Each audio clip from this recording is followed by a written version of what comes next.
minute, fellas. Look here. Stand by. One for C-Lab, two for Hijinks, three for Wolverine to round out the trio. In this episode, everybody dies. Broadcasting live from inside the Power Band, this is The Blah. In this episode, everybody dies. I'm your host, Kevin, also known as the Mulverine, along with my super fun companions, Ben, also known as Jarhigo. Yeah, that's not my name. And Chad, also known as Algorithm, C-Lab Forever, Orange Sassy Squirrel, Slab, and Cyclops. Suck it, Mulvey. Suck it. Welcome to the show, folks. This week, we're somewhat reminiscing, paying tribute nostalgically to Norm MacDonald, who passed away recently. We decided to pivot real quick and do a show about a movie that he did and talk about him a little bit because he was a great and funny guy. So, high level on something?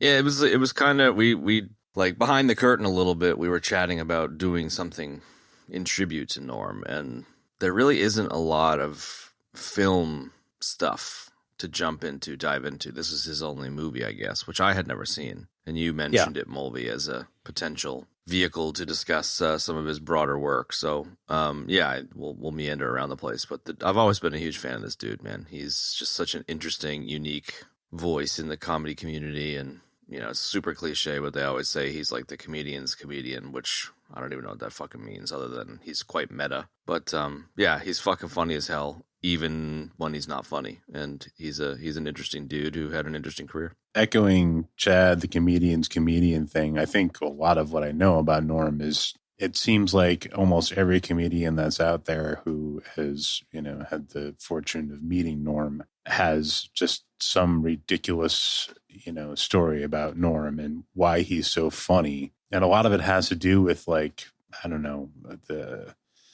has been described as this sort of sense of mischief, really, where there you go. Norm is going to come to do his part and he fucks it up. I think it was Spade that was telling a story about how on SNL they were doing something and every time they were doing the reading, Norm was phoning it in and kind of fucking up in his part, and everybody was just like, what the fuck, dude, come on. So everybody was completely anxious when it came time to do the show, and everybody ended up fucking up, and Norm came out and did his part perfect. So there's lots of stories like that of just stuff behind hijinks and stuff behind the scene, and he was definitely a dude who could be funny without being funny, or I would say he didn't seem to care. If he thought it was funny, just him, he didn't care if anybody else laughed. He was going to do what he was going to do. Yeah, no doubt. I heard Conan do a tribute kind of audio chunk on YouTube. It might have been on his podcast or something where he said Conan, where he was just Norm for SNL and in general, they would write bits or he would write a bit and they would do a test audience. And so if the test audience laughs or if in rehearsals people laugh, then it's going to kill on the show. And if in rehearsals or test audience or whatever, nobody laughs, it's going to bomb. And so people use that as signal. And Norm didn't get whether he got laughs or not, he would just do the joke anyways. And he was perfectly happy just to fucking bomb on TV. He didn't give a fuck because he's I think this is a joke worth telling, and he didn't give a fuck. Mm-hmm. And I was just that's awesome. I just love the balls. Yeah, I think I don't know a ton about him. I mean, I obviously know who he is, and I've never seen dirty work, but I remember him from SNL.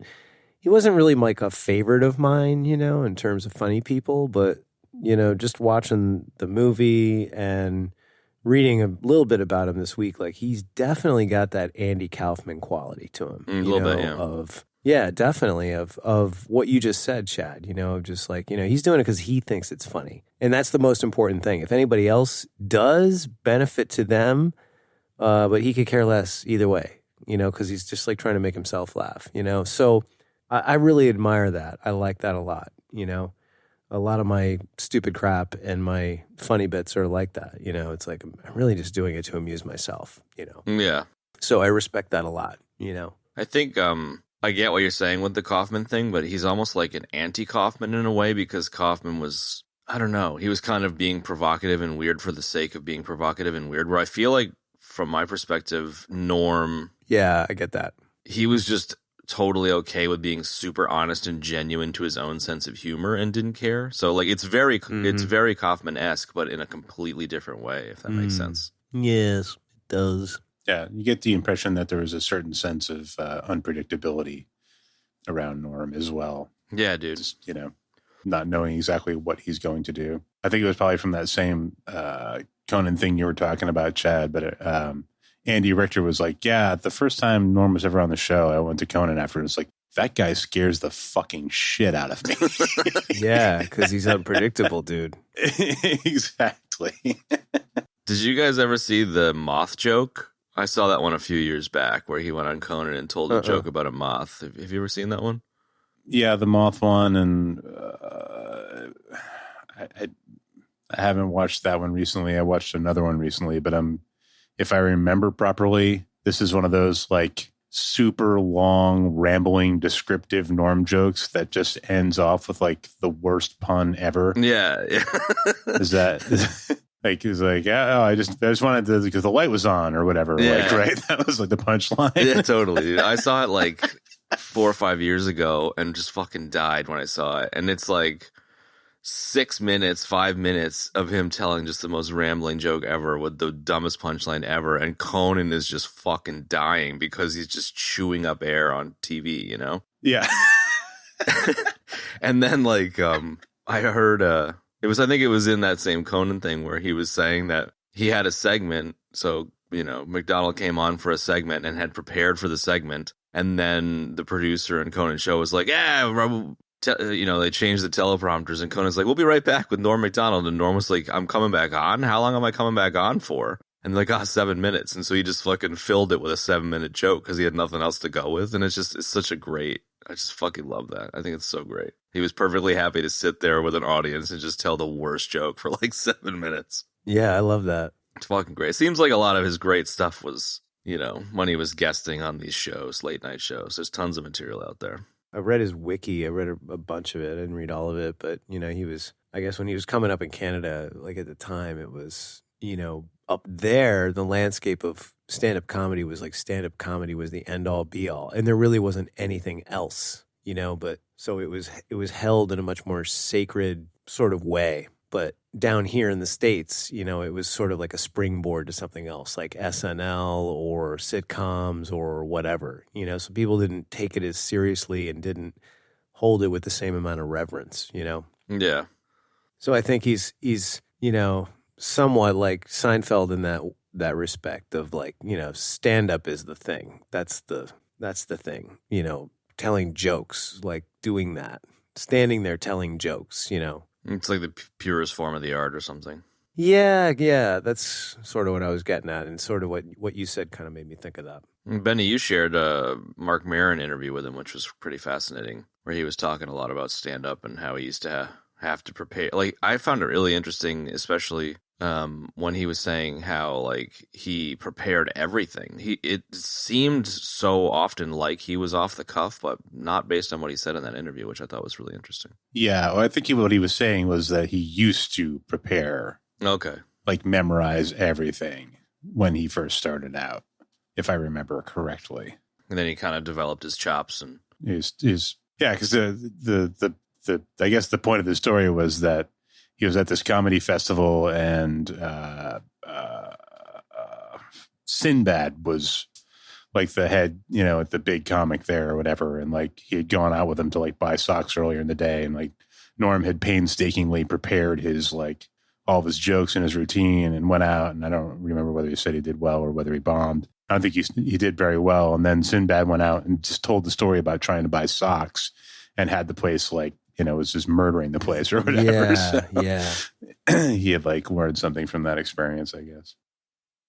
I'm not at all like, please feel free to murder me here with your sarcasm, but done. I'm not at all trying to put myself in the pantheon of Norm MacDonald and Sinbad in terms of comedy, but I find for me like my comedy, like when I like cracking jokes and being an idiot, and my comedy is so in the moment that whenever I just can't imagine preparing. Like, I just feel like I'd be so bad at that. And anytime I've written something funny down for the show, for example, and tried to deliver it in the show, it's just fucking gotten nowhere. It's almost always needs to be like in the moment for me.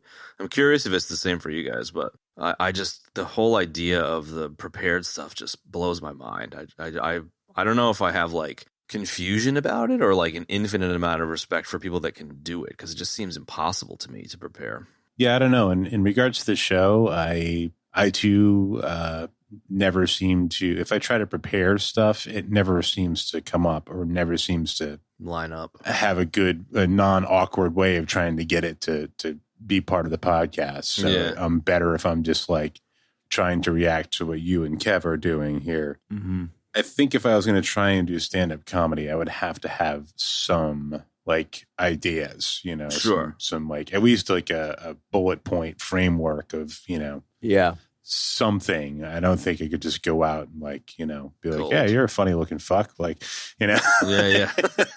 and there are some comedians who do that and they suck, you know, like they're terrible. But, you know, Yeah, I agree. It's just maybe what I'm getting at is it seems like stand up, to your point, Kev, too, is like it's a whole other level of comedy.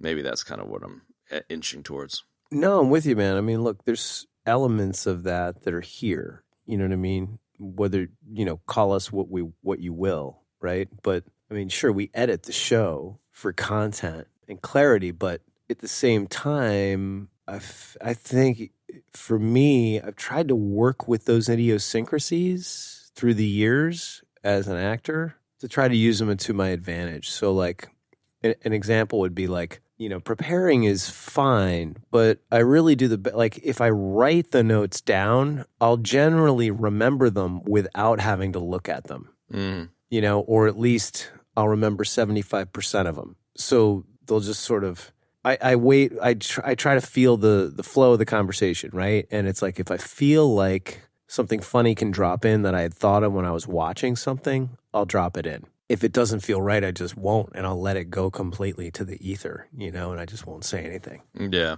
You know, so I think, I don't know, that's a really interesting topic to bring up. And so I get what you're saying about being prepared. I mean, there's certainly shows like tonight where I didn't write a single note. Now, there was a lot going on in this movie and a lot of jokes. It was pretty rapid fire in terms of the jokes. Yeah. So, you know, at the beginning, I was like, well, I should just jot these down as notes, but then I was like, it's going to be too overwhelming and I don't have the time to sit in one place with a pad and do it. You know, I was kind of watching while I was doing other things and bopping around. So, you know, I'm perfectly comfortable doing everything off the cuff. And, you know, quite honestly, like our best stuff, some of the funniest moments we've had on the show has been off the cuff stuff that is just like brain generated in the moment by one of us. You know what I mean? It's what we talked about early days, and I think some of the compliments we get about the show, where it's just like three friends just taking the piss, you know. And it's an easy. I don't know. Like I'd say it's like it's a maybe to be a little like blunt about it. It's like a beginner's format, but I think we do well in the format. And fuck it, I don't care if it's a beginner's format. Like I don't want to go out on stage and do fucking stand up. So, but yeah, it just gives me a new level of respect for those that do. I guess is why I bring it up. Yeah, no, I'm with you. I mean, I've considered it numerous times, you know, having, you know, being a comedic actor and, you know, loving doing comedy plays and, you know, wanting to do comedy films, although I think that would be harder. Like, you know, yeah, I guess you could call it a beginner's format, but like, who cares? Yeah, it is and it isn't, man, you know? Yeah. I think, too, like, there's a lot to be said for being super prepared. You know what I mean? Like, there's some people, it's like, they over prepare, they super prepare, and they go out on stage and they kill it because they know exactly what they're saying, exactly, you know, where the twists and the turns of the jokes are and how they want to do that. I think it's different per person, you know? Yeah. And per comedian. So, you know, go figure, man. Yeah. I mean, in regards to this, the film, as I mentioned earlier, I hadn't seen it before, but it was interesting. It was interesting to watch late 90s Adam Sandler-esque comedy from that kind of generation of SNL crew that I hadn't seen. So there was zero nostalgia for the film itself. there was definitely nostalgia for the cast and the setting in terms of the 90s and stuff, but like Definitely. it was interesting to see, for lack of a better term, like an Adam Sandler style movie in a vacuum, because it made it so clear to me that was like a micro genre of comedy that had a half-life of like 5 years in the 90s for kids of a certain age, you know? So Yeah. it was super interesting just to kind of observe that micro format. Absolutely. And I wasn't really digging this particular movie, but I think that's okay, because Norm said he's happy to do shit and not have it connect with the audience, so I don't feel so bad about not being stoked about it. Sure. I mean, I feel exactly how you feel. Like I had a lot of nostalgia about the style of comedy, the actors that were in it, and the 90s. You know, was it like the greatest movie I've ever seen and the funniest? Not necessarily. I definitely laughed at a few parts of it. You know, it was definitely better than Mom and Dad Save the World. Or as I like to call it, MDSTW. All the cool kids think that. Name it that way. Like all the cool. That's what all the cool folks are doing. You know, it's like I knew about Star Wars Kid before Star Wars Kid knew about Star Wars Kid. So, I think that you know, yeah, it had that nostalgia factor, and it was kind of like well, I mean, it's kind of dumb and over obvious to say a trip back in time, but it was like I was like, oh, I miss these kind of jokes, you know, like. You know, dude saying something, and then the next frame is like, you know, the kid getting thrown like through the air, hitting the back, you know, the back of the trash bin and falling in it, you know, like that kind of stuff. Like I was like, God, I miss this, man, you know. So yeah, you know, nostalgia. Yeah, man, nostalgia, dude. Nostalgia by Mulvey. I wonder if there are any Norm dummies left from the filming of this movie, because it seemed like there had to be some Norm dummies that they were like, you know, just flopping out of windows and throwing into trash cans, etc. With like ridiculous oversized T-shirts and flannels, right? Oh my God, what was up with that? Is that how we all dressed? I think it was, man. I don't know. Are you really feeling that 90s nostalgia? I mean, I don't know. Not that, dude. Because I don't remember that. Maybe it was a Canadian thing. I don't know. No, I think that's pretty accurate, dude. Yeah. Really ill-fitting, super wide kind of bootcut jeans that are like washed out. Ill-fitting. Clothes that are ripped and falling off you. Very Matrix-esque.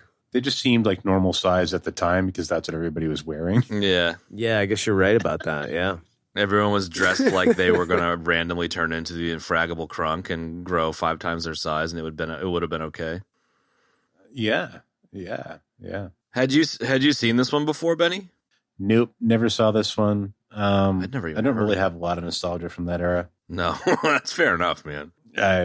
In general, but not for like those. I'm not like super into a lot of the Sandler movies that everybody loves. Yeah. I know. No, nor am I. I know people love them, and I'm not shitting on them. They're just not really my thing. This definitely wasn't my thing. I kept getting this feeling that like Adam Sandler was going to show up. Norm was under. What's that?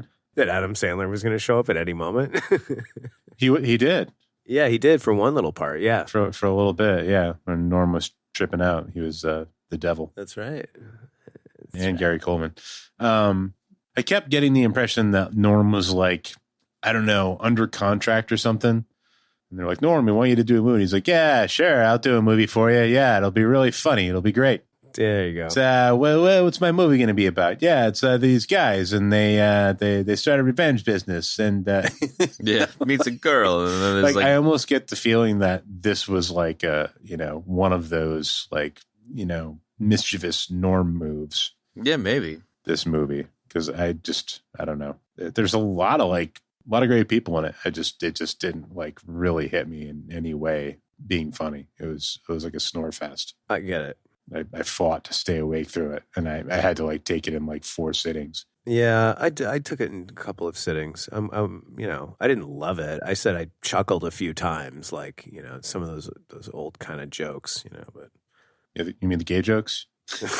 All the horror jokes and gay jokes. This is basically like 50 horror jokes, 50 gay jokes, and 3 90s jokes. Yeah, totally, dude.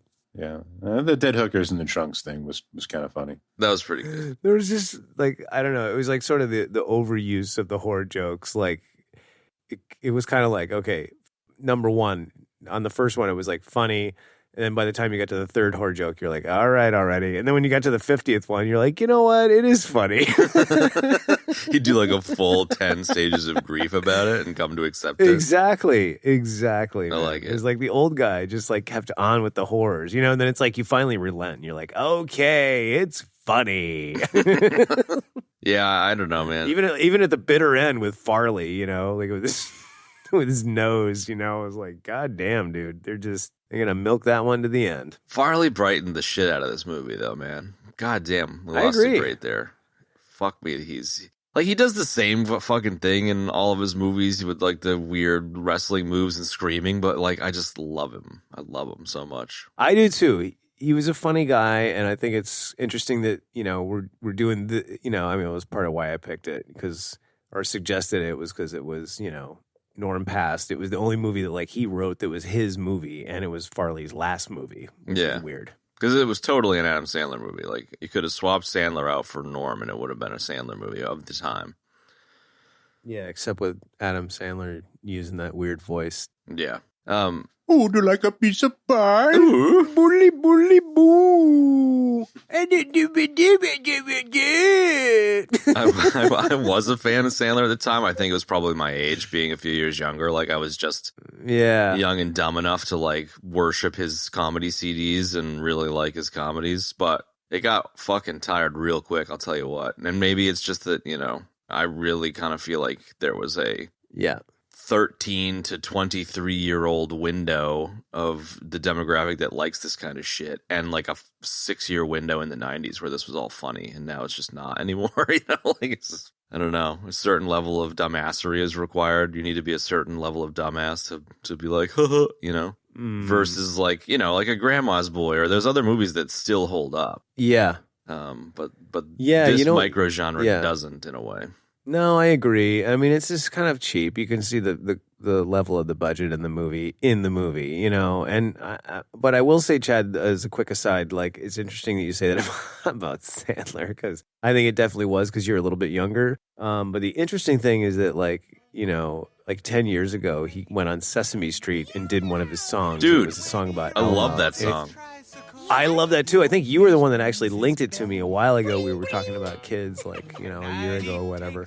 But that's a really great song. It's great. And that got in my head for a while. Totally, man. And he's great. Like Punch Drunk Love is one of my favorites, dude. Like, and we did Uncut Gems. Like he's a talent. There's no doubt. Like I guess maybe my criticism maybe is the word is just I'm not even critical of it. I'm observing, I suppose, that the reason that this shit doesn't hold up is because I think it was just like a lightning fart in a bottle. Like it was just like, I don't know, it was a transitional moment in comedies, I guess. Like raunchy comedy, post Chevy Chase, Steve Martin, raunchy comedies that then turned into Judd Apatow, romantic-y, silly, knocked up comedies. It was just just a short chunk of time in the comedy world where people were getting movie deals and making weird, dumb shit that I was weird and dumb enough and young enough to like it. So yes, I'm with that, man. I think, well, whatever. We don't have to like go down in a whole nother Sandler hole. I mean, we said it in Uncut Gems. Like the guy I said, and I think you guys agreed, like the guy's real sort of like untapped power band is when he does these dramatic movies, like Punch Drunk and Uncut Gems. Because Ben turned me on to Punch Drunk Love a long time ago. Yes, it was great just so damn good, man. Yeah.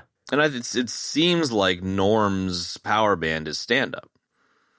That's it. It seems like that's where he was hitting home runs. And maybe also like, the late night show bits and stuff. Yeah, and SNL, Yes. Based on some of the stuff that he was saying in that interview that you mentioned, Benny, he was just kind of like, yeah, they were throwing deals. So I was like, give it a try. Yeah, well, anything that was live. You know what I mean? Like if it was like live in front of an audience, like stand up, like that's where he excelled. So like that's where like the shows and SNL, like Ben said, come into play, more so than like doing the films, I mean, I only shot one movie, but I mean, my God, dude, it's so hurry up and wait. Like you could like lose all of your comedy mojo waiting for the shot. You know, it's just like that, man. So there's something to be said about doing things in front of people. You know, you do even a pre-taped show like Conan or whatever, you know, is way, way different and way more akin to stand-up comedy than doing a film or a television program. With an E at the end. Yes. You did have some of those too. Benny, you were talking about the production of this one, and I saw that, like, I want to believe that this is the case, but I want to believe that this is the reason why this movie isn't that great, considering the cast and it's, you know, Bob Saget's directorial debut, where they shot an R-rated movie and the studio came in and were like, nah, we're changing it to be a PG-13 and gutted the movie, and then like they weren't willing to take a risk on the R rating, and it was released the same year as Something About Mary, which was the first kind of R-rated movie that busted the block and then went on to, you know, pave the way for like lots of R-rated movies. So it just seems like the studio meddling might have gotten in the way of this one. I could see a universe where they had freedom and it was more popular and maybe like at the level of like a, you know, Happy Gilmore or something, but there must have been some political shit going on for sure. I mean, it was like right after he got fired from SNL, and like, you know, NBC wouldn't show any of the like trailers for the movie because he was in it. You know, there's just like a lot of stuff seemingly going on at that point. So who the hell knows, you know? Shitty well, stuff. Actually, Jarhigo, I've got a nugget about that. Do you? If you'd like to Really hear it. then? All right. So I guess I want to say Don Ohlmeyer was the West Coast NBC head at the time.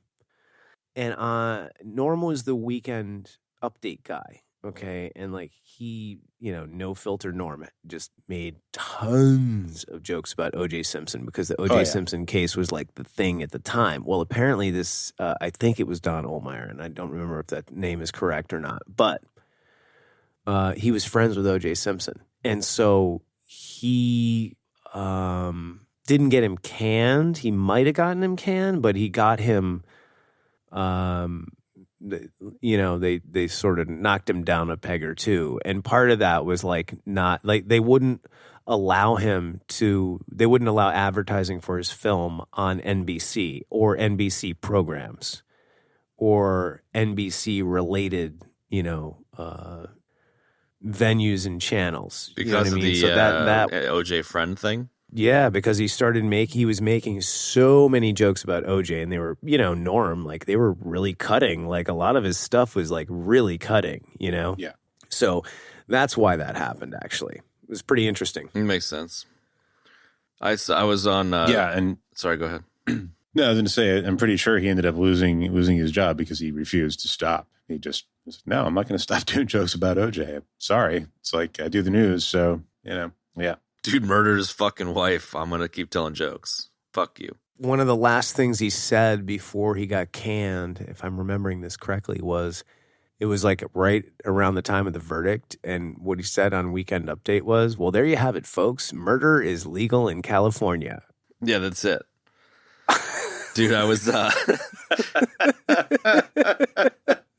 I was on the Norm MacDonald subreddit earlier, and one of the top threads was O.J. Simpson's comment on Norm's passing, and it just said, "Hey, that guy dying reminds me of the time I murdered my wife and waiter and a waiter." And then the top comment on it is O.J. Simpson today released a statement in which he thanks Norm for all the wonderful jokes told about him on the Weekend Update. The Jew said it was one of his happiest memories after the one where he repeatedly stabbed his wife and some waiters. Like, I love that Norm's fan base is just taking it in the direction that Norm would love. Yes. Fuck, it's so great, man. Yeah, well, there you go, man. That's good. That's the best way to kind of honor him. Totally, man. Dude, I'm gonna nugget on your nugget.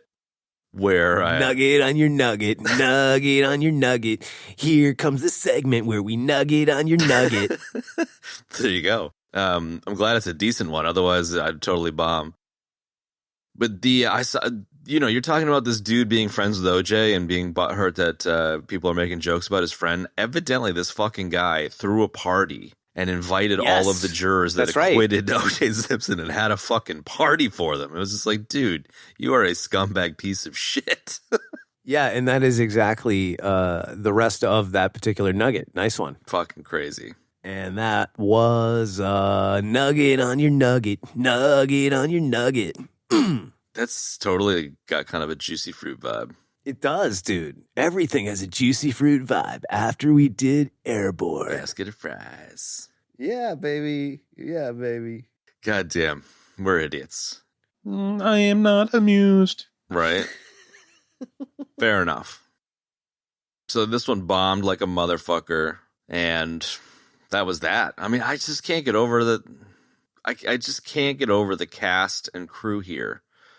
And a decent chunk of change. And we're talking about the movie again now? Yeah, I don't know. I just can't get over the fact that this is the result, Fucking, you just would have imagined that, like, Bob Saget, Norm, Artie Lang, just even, like, Chevy Chase was in there for a bit. Like, you think they would have been able to hit a home run, but... Yeah, you got Chevy, you got Farley. Farley. John Goodman, dude. Dude, some great cameos. Yeah. And, of course, Chris McDonald. Yeah, dude, Shooter McGavin. I fucking love it. He's the best bad guy in comedy movies, I think. Who, Chris McDonald? Yeah, man. Yeah, I don't know. This is a big swing and a miss. I mean, you said you giggled. I actually, like, not intentionally, but I actually did not laugh once in this movie until the outtakes in the credits. And then I was like, that's funny. I really just did not get anywhere with this one. That's all right. It's totally, like, I'm not even, like, butthurt about it like I was about Mom and Dad Save the World. It just didn't connect at all. Well, I mean, it's pretty thin. I mean, the supporting cast does what they can, and they're certainly skilled enough. But I think it was the writing, and it's got a cheap feel to it, And I think Artie Lang is really funny. I don't know, maybe other people don't, but I always liked him. I always thought he was funny. I'm aware of him, but I don't know him overly well. Like, I obviously know some of the history and the hijinks and the problems he had.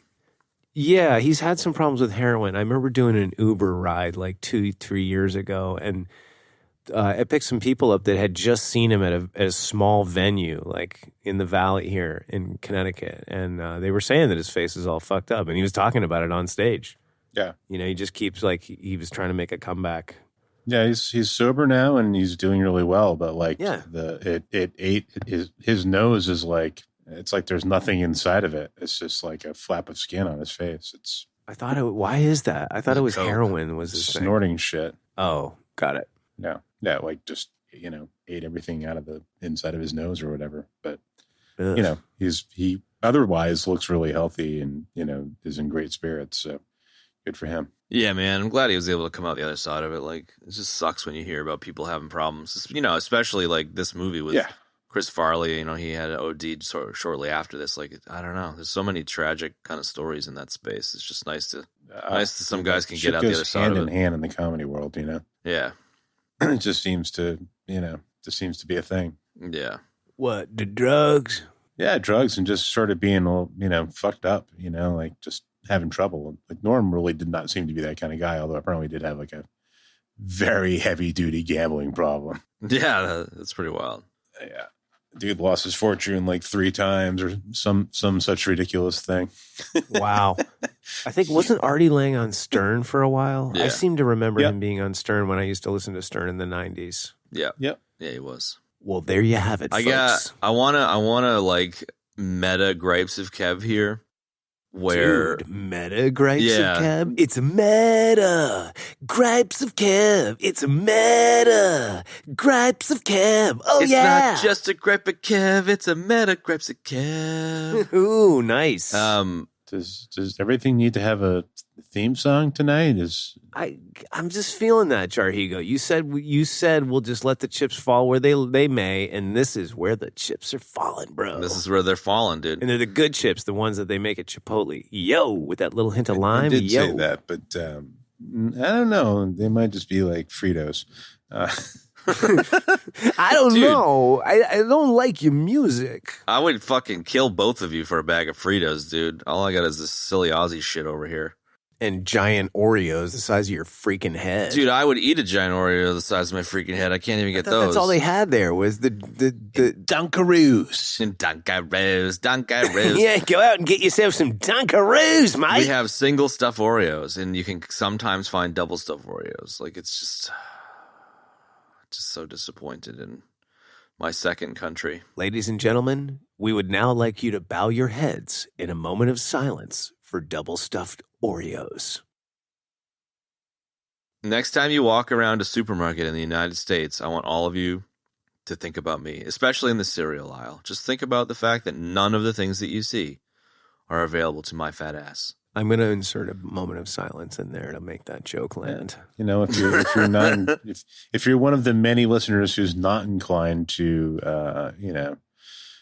donate to us on Patreon, maybe you might consider sending Chad some Oreos or a box of cereal or maybe some Fritos or something. Yeah, man. Yeah, a lot of you folks that listen have asked us, how can you help out? How can you give us Sally something? Struthers. For $2 a day, you can send Chad for Fritos. $2 a day. No, for seriously. And we've repeatedly told many of you just to support us on Patreon. $1 a month is like nothing, and it goes a long way, like Sally Struthers. But that's not working. So go buy Chad some double stuffed Oreos and send them to Australia. Just care say, of just Chad, C Perth, Lab, Australia. Australia. They'll find me. Yeah, sorry. Care of C Lab, Perth, Australia.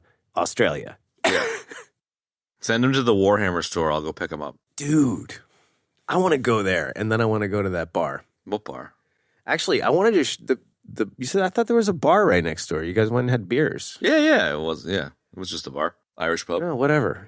It wasn't a Warhammer Irish. Was pub? there a bar in the Warhammer store? No, but there should be. Was it an Irish Warhammer pub inside? Did they serve the beer in giant pauldrons? Yeah, and you had to wear like Hulk, like those like Hulk gloves that make your hands really big. It was this big orc gloves. You mean like the actual orc gloves, or like the blow up Hulk muscles from like when we were kids? I'm pretty sure the orcs in Warhammer are like some kind of fungal space orcs. Ooh, Yeah. do it, dude. Drop some lore. I love it. I've tried to learn about it, and it hurts my mind, so I stopped. I would like to think that at a Warhammer store there could be like a bar attached, but like really the clientele that I observed there probably don't really drink very much. They were like, so there were some very remarkable humans in there. Were they drinking like Mountain Dew Code Red? Or Yeah, like it's kind of like I just kind of Monster pictured. energy drinks or some shit. Yeah. I mean, I was meeting one of our listeners there, Green Tides, who's, he's a totally normal dude. But some of the other dudes in there were like, you could like, they had little Jennifer Lopez backpacks and like 4 flannel shirts on, and they were like sipping Capri Suns, like walking around talking about D&D and stuff. Whoa. What? Like for real? Yeah, just like the nerd. There was some really just choice nerds in there, dude. Capri Sun? Dude, that is excellent. It was awesome. I would highly recommend checking out your local Warhammer shop because it's good people watching. Yeah. And choice nerds and Capri Suns, folks. You heard it here. But it's just, you know the kind of nerd I'm talking about that will like sip on a Capri Sun and talk about like wizards. They're not going to drink a beer at a Warhammer themed pub. They're going to be like, this beer tastes gross. You know what I mean? Wait, but is it a thing? Is like Capri Sun a Warhammer thing? No, I'm just making that up. Oh but my like, God. you know what? I love where your mind just went. Like, like Insane Clown Posse and Faygo. Like, It's just walking around with a Capri Sun straw in your mouth, just like taking small sips and being like, and then the Balrog came into the room and I rolled a D20 and got a nat 20. You know? And you're just like, yeah, bro. Is it? No. Now, just to add another layer of nerdery onto this, like, and to kind of bolster Ben's question, are they walking around sipping it like Anthony Michael Hall and God, I can't remember his name from Weird Science, the other kid. Sarah Jessica Parker? No, Ben knows his name and I can't remember it. when they're sitting there when they get all dressed up before Lisa changes their clothes and it looks like they're drinking cocktails, but they're sipping juice boxes. Is it that kind of sipping? Like pretending that it's cocktails? I'm picturing like, you know how like, I don't know, like you can hold. This is an excellent use of time, by the way. I don't give a fuck. You can hold a drink and like, look cool holding a drink, and then you can like have your arm all the way up like next to your face, and you're just like the juice pouch is just like hovering under your lips, and you're just kind of like oop, your lips go like oop down onto the straw, and like the juice box is just hovering there, or the juice pouch. And I definitely think this guy bought a bunch of like Slimer Ecto coolers on eBay, and he refrigerated them and he's drinking them, So that's kind of the vibe. Slimer Ecto coolers, nice name drop. Yeah, what is that all about? Is that like a beverage? That was like a high C juice box, wasn't it? Oh, then I am going to take a ejection death on behalf of you while you look up the Slimer Ecto coolers. Well, I wasn't gonna, but I might now. You can take a freebie. I'll die for you, my friend. Ooh, I can't wait to write this because this is the first death we've had. The first, this is like the Secret Service. I'll jump in front of a bullet for you so you can look up Slimer Ecto coolers. You're in the cockpit. There's all the hand grenades in there, and Chad pulled the ejection seat for you, Mulvey, and stayed behind and got blown up while you, All right. flew through the air with a massive explosion in the background. Mm-hmm. And then you pulled the juice box out, and it was an Ecto cooler, and you sipped it, as he just described. Mm-hmm. Mm-hmm. That was easily the longest description of a death we've ever had, and I love every moment of it. And the beauty of the description is it was such a long description that even the length of that description was not as long as the fuse in a Die Hard 2 grenade. No, nowhere near it. Nice. So, I mean, are you even looking it up? Are you just like watching YouTube videos? Or have you looked up the Ecto cooler? Are you impressed? No, bro. No. I had to write down I had to write the death first. That was a okay. priority. I like that we're this is an egregiously unrelated cul-de-sac. Aren't they all? I don't really care. This is a sick beverage, dude. I didn't realize this was ever a thing, man.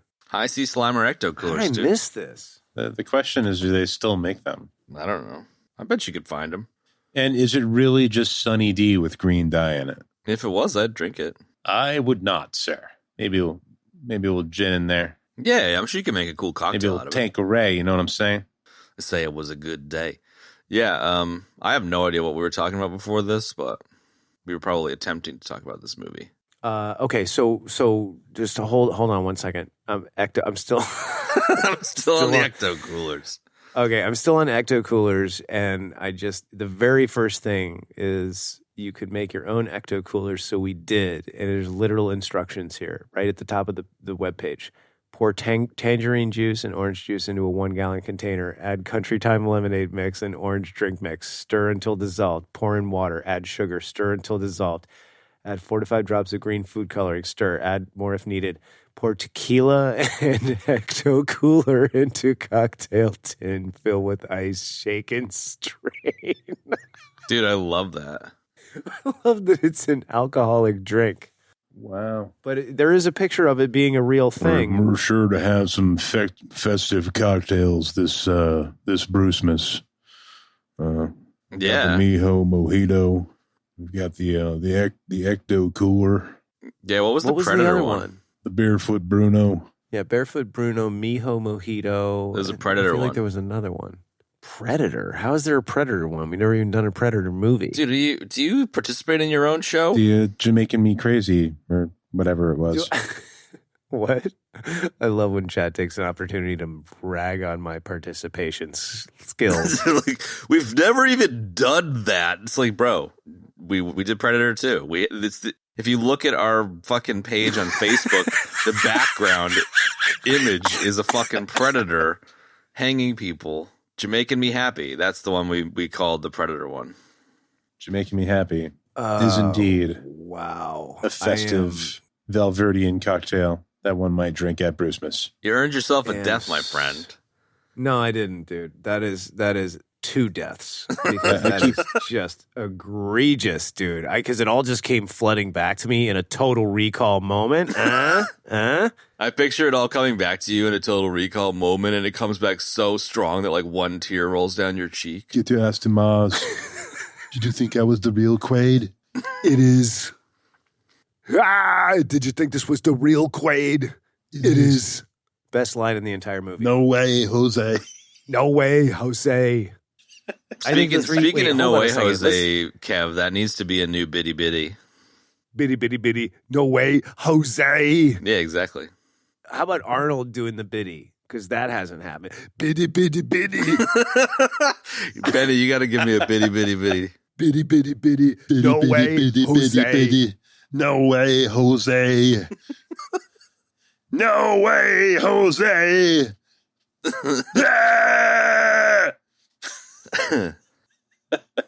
That just blew out. Is there any man? Is there any more Ecto Bitty, coolers? bitty, bitty. Did you think this was the real Quaid? Are you good on the Ecto coolers now, Bitty, bitty, Kev? Did you think this was the real Quaid? What? Sorry. Are we good on Ecto coolers now? We had to circle back to Ecto coolers for you for a minute there. Okay, look, I just want to apologize to everybody about the Predator comment. That should be ashamed of yourself, man. I am ashamed, like in the sense that like I almost want to like quit the show for shame. Yeah, fair. I'm okay. Oh, I remember now. I have a gripe. It was Gripes of Kev. You sang me a song about Gripes of Kev or Meta Gripes. That's right. Meta Gripes yes. of Kev. That was 20 minutes ago. So, a normal gripe of Kev is something fucking dumb, like the sets aren't dusty as they should be because the movie takes place in a desert or some shit. This is a meta gripe because it's not about the movie itself. This is a meta gripe because dust. I want to propose. What's the deal with the dust? What's the deal?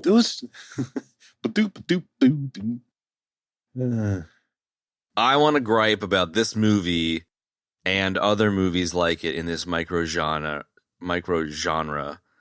telling my teenage self that my dumbass could bag the hottest girl in the universe by being a complete fucking moron.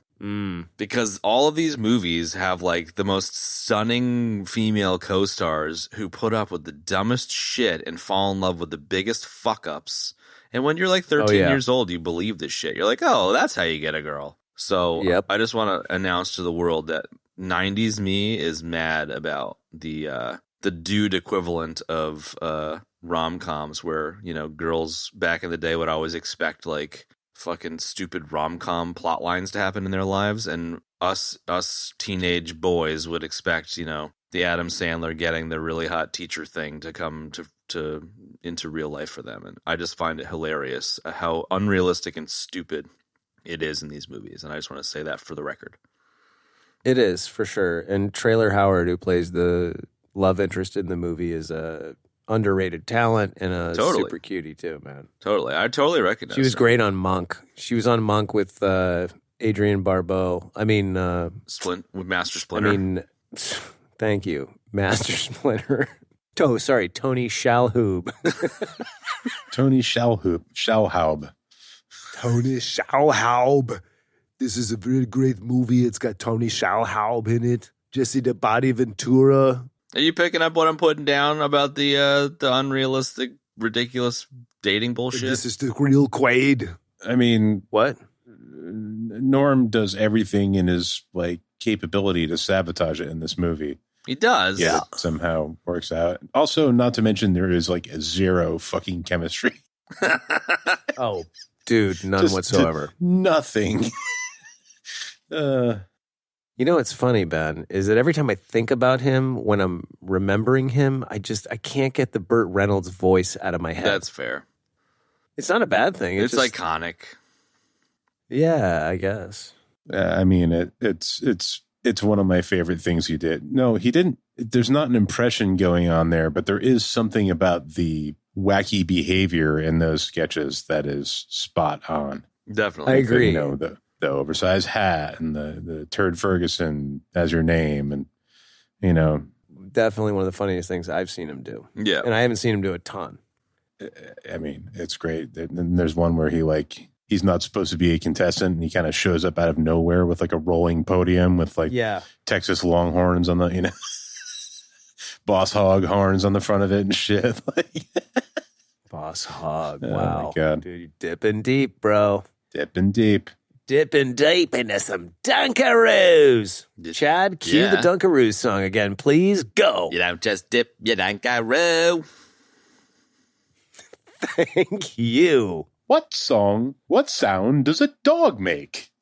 Yeah, that's Scooby-Doo.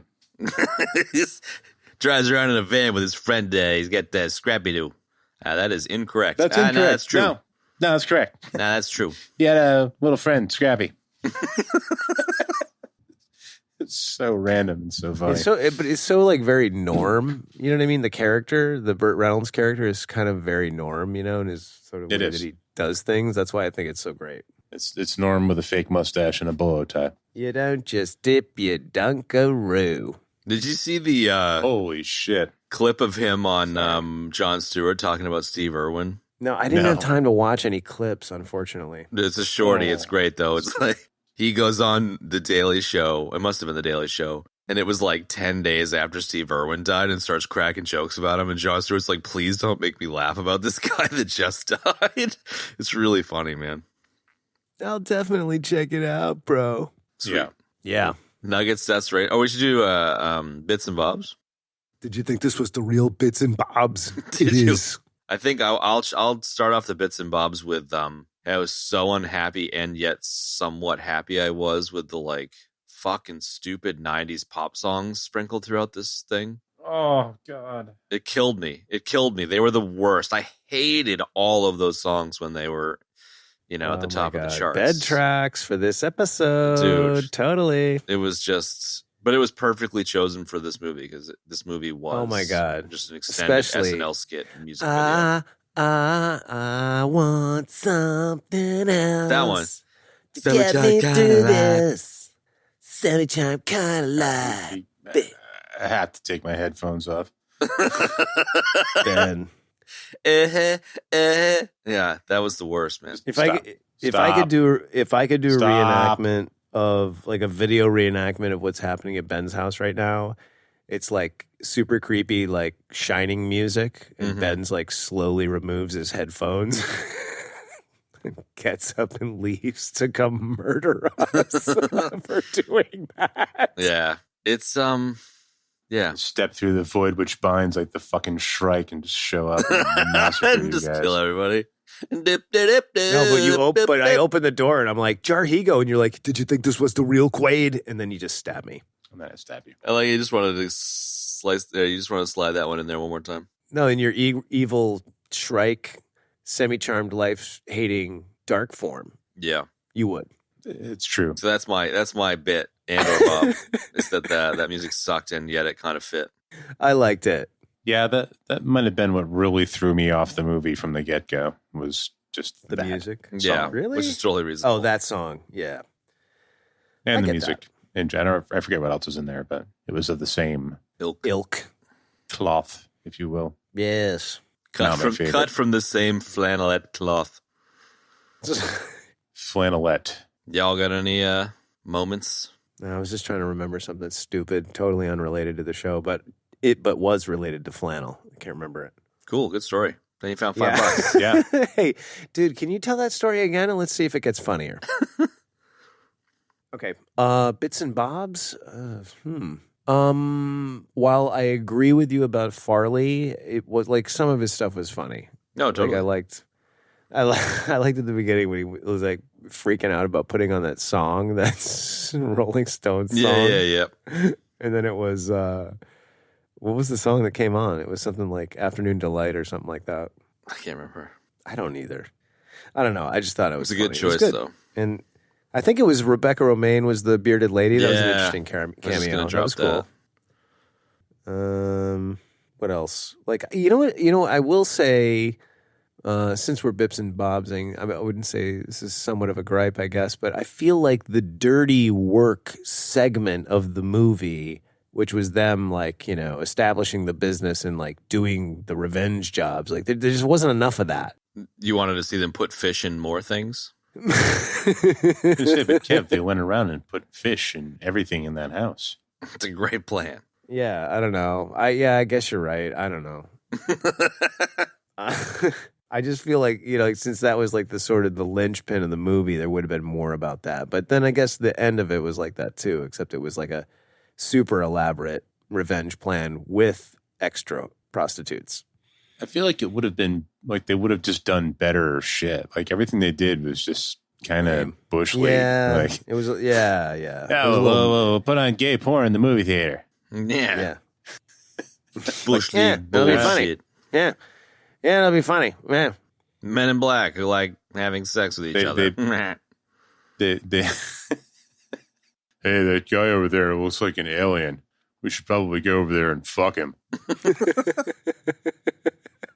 Note to self. I already looked at the screen.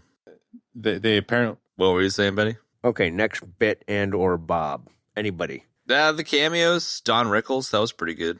Chevy Chase. I thought he was funny in this. Yeah, I like Don Rickles. What else? Shout out to Semi-Term Life. Nuggets, deaths, ratings. I don't have any nuggets. Do you have any nuggets? You dropped them all. I dropped my largest and only nugget. Yeah, same. I don't have any. Deaths? Okay. Just 3. You took an ejection death for me Mm-hmm. to look up ecto coolers, and then I had the predator death, and then I had the predator death again because that was just egregious nonsense. That's it. I mean, you could make an argument that Benny died when we went on and on and on about 90s music. You could. The Shining style death. It was a pretty clean one this week. Ratings then? Yeah. Go. Somebody else go first. You want to go, Benny? Yeah, I'm struggling to give this one even a 1, Fair enough. to be honest. Worse than Mom and Dad, dude? Yeah. Well, I don't know. Not really, but just I don't know. I don't know. Yeah, I guess it was worse than Mom and Dad. Yeah, I really struggled to get through this one. I did not care for it at all, All right, so this was a straight up steak with laces. as I have said in the past. One. Tough hunk of meat. Wow. Yep. Love Norm MacDonald. Hate this movie.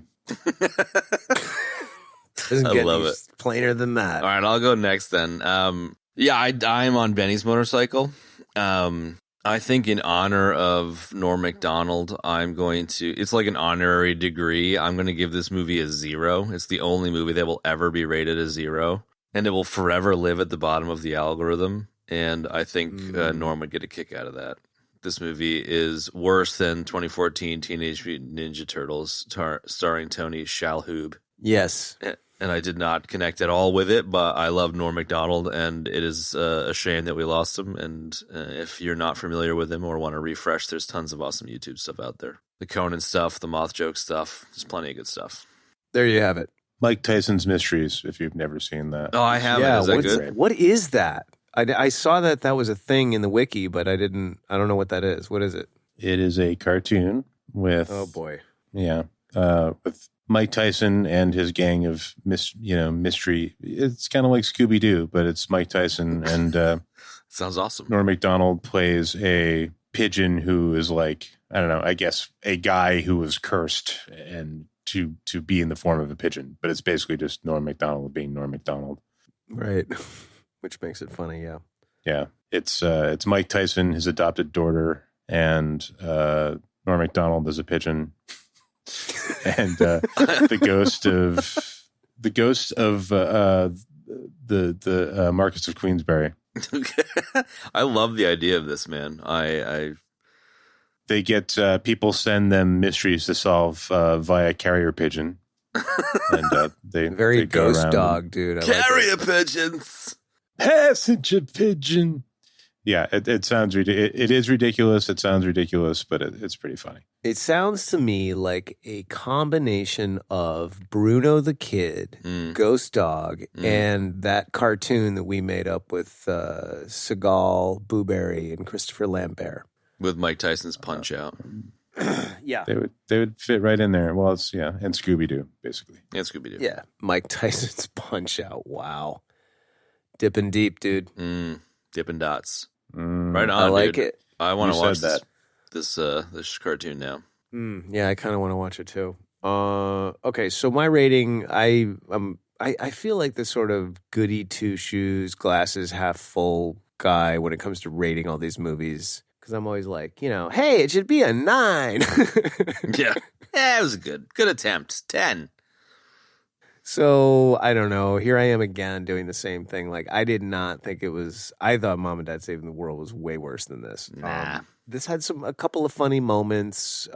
Even though I hate songs like "Semi Charmed Life," like I still got nostalgic about hearing those crappy pop songs. It was like nostalgic to see that kind of comedy again. I'm not a Norm MacDonald super fan. I love the Burt Reynolds thing, and I've enjoyed seeing him in the things that he's done for the most part. But the movie was pretty thin for sure. But I'll give it a 3 actually. Yeah, it had some saving graces and some other great cast members and so forth. I think the dialogue was the biggest problem. I was psyched to see Artie Lang in the movie too. I don't know. Anyway, so yeah, 3. There you go. And where did you end up, Benny? A 1 or not a 1? I said 1. Yeah, okay. I give it a 3 of hatred. I know you were struggling to get to a 1. I just wondered if you got to it. Yeah, right on. It was a struggle to get to that 1. Gotcha. I don't recommend watching this movie, folks at home, but check out YouTube. If you can chew it all the way up to the point of swallowing it, go for it. There's lots of people that love this movie. It's just not my cup of tea. Cool, man. Well, that was super fun. Hey guys, what are we doing next week? Conan the Destroyer next week. Conan the Destroyer. Back All I to gotta some say classics. to that is boom bada why. Boom bada why. Boom bada why. I thought you were going to hurt the girl. Oh, dude, when you do it like that, it sounds so like a crappy 80s porn movie. I love it. Lot on your knife. Conan, rule Shatazar with me. Lot on your knife. I will find my own queen in my own kingdom. All right, then. Yeah. That's gonna be great. That's oh, good God. I feel like the wizard from that was like he really looked like a grizzled version of Merlin from Excalibur. So Yeah. there you go. There's a nice In the hall of mirrors. Yeah, with the weird he had sort of a similar weird headpiece, and then he turns into the lizard man. I don't know. Yeah. Should probably talk about it when we do the podcast. Yeah, we probably should. But it was a great. I'm excited to do that movie. So, Me too. So there you have it, folks. Thank you for joining us for this sort of.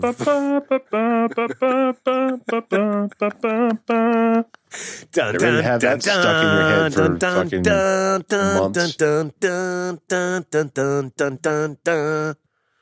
months. Okay, so folks, thanks for joining us for this somewhat of a tribute to Norm. It was nice to just kind of goof around and chat about Norm for a little bit and sort of talk about one of his movies that wasn't that great, But mostly talk about Ecto coolers. And mostly talk about Ecto coolers and be dumb. So thank you for joining us. Stay tuned next week for Conan the Destroyer, and I'll leave you with... Did you think this was the real Quaid? It is. Say bye, guys. I did actually think it was the real Quaid. Oh. Hi, I'm the real Quaid. Hi, I'm John Quaid, the real Quaid. Beady, beady, beady, beady, beady. And that's going to wrap up this week's show, folks. Thanks for tuning in again. My God, you guys are awesome. So, if you'd like to support the show, there's a number of great ways you can do that. You can rate us or review us wherever you get your podcasts, even iTunes. Hey, how about that? You can also support the show via Patreon. Yes, we have a Patreon page. If you chuck us a buck a month, chuck us a buck. It's $12 a year, and it helps us produce this award-winning content. So check that out. That's patreon.com/EBD podcast. You can also tell a friend to check out the show. That's the best way to do it. Tell your friends to check out the show. It's a good show, and we really like doing it. If you'd like to get the show notes for this episode, folks, you can do so in your podcast app choice, or at our website, ebd.fm/episodes/125. That's right, 125 episodes. Don't forget to follow us on social. We use the handle at EBD Podcast everywhere we social. So join in on the conversation. Come on over to Instagram and join in with all the other wacky folks that listen to us. It's great. Anyway, thanks for listening to this episode. Dirty work. Stay tuned next week for Conan the Destroyer. Did you think this was the real Quaid? It is. So long, folks. What was he lab? 2 for Troy Eagle, 3 for Wolverine to round out the trio in this episode. Everybody dies.